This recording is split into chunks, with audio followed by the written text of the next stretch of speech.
Most of my career has been with Habitat up until a year ago when I sold the Habitat brokerage division to Baird and Warner.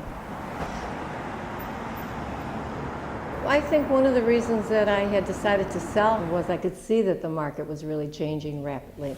And I knew that it was going to be a difficult run for a couple of years. And it is. I mean, it's very difficult to do transactions right now. You really have to understand what you're doing and be very good at it. You have to have the credibility that the consumer is comfortable with you, because the consumer is so nervous right now.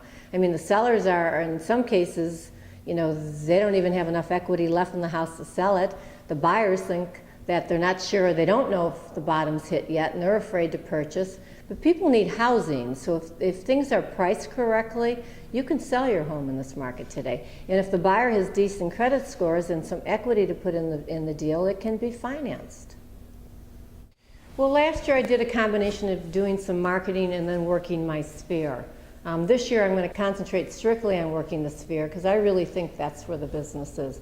Now, people that are new in the business, they'll say, well, I don't really have a sphere. The most important thing when it comes to building the profession, I would say, you know, sit down, make a list of everybody that you really know, and that becomes your sphere. And then you should be able to get up to 150 people, and if not, then you need to be more active in some neighborhood groups or some committees to get that kind of a list. And then I would put that list in 3 different categories, an A, a B, and a C category, because there's no way you can personally touch base with every single person when you have a list at 150. And you need to have at least that quantity, because people's motivation to refer people to you will move around. So you want to be able to move that list around also. So I would put people that respond to me, take my calls, and have shown some interest in referring clients to me in an A list. And those are people that you should contact at least once every other month. And then the B people are people that are lukewarm, but they're taking your calls and the rapport is going well. And then the C people are people that they're busy, it seems like you maybe are annoying them by calling, so I move them to the C. But you need to touch base with the A group at least once every 2 months, on the telephone or at a meeting or something, or dinner.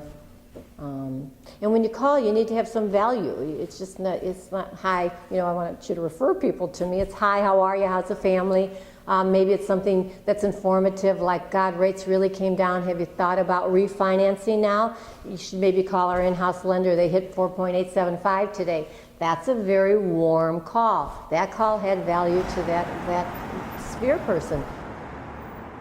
What I would recommend to an agent is think about a circle, and how am I going to close that circle? If you're in a transaction, what elements are going to be part of that whole circle that makes it to the end so it's closed and you wind up completing a transaction? So if you have a listing, you know, what motivates your seller to sell? Is it timing? Is it money? Is it a change of life? Is it a change of job? Is it a relocation?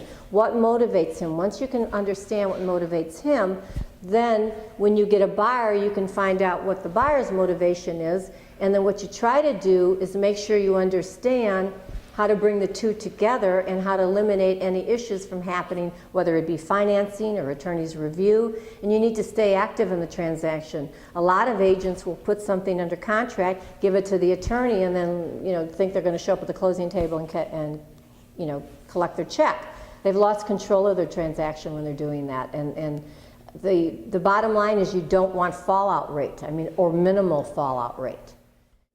I'm just a driven person in general. I love what I do, and I think the fact that I'm very good at it and successful at it, that motivates me. It's hard. There's times where you have a dry period where no matter what you do, nothing's happening. You don't have the buyer, you have a problem getting the pricing, and that's the time it's hard. You just have to keep plugging away and not losing, you know, confidence, and figure it'll pass. And I've had a good year. It was a challenging year because of the market, but I did very well. I had fun doing it, and my clients were very satisfied with the end results.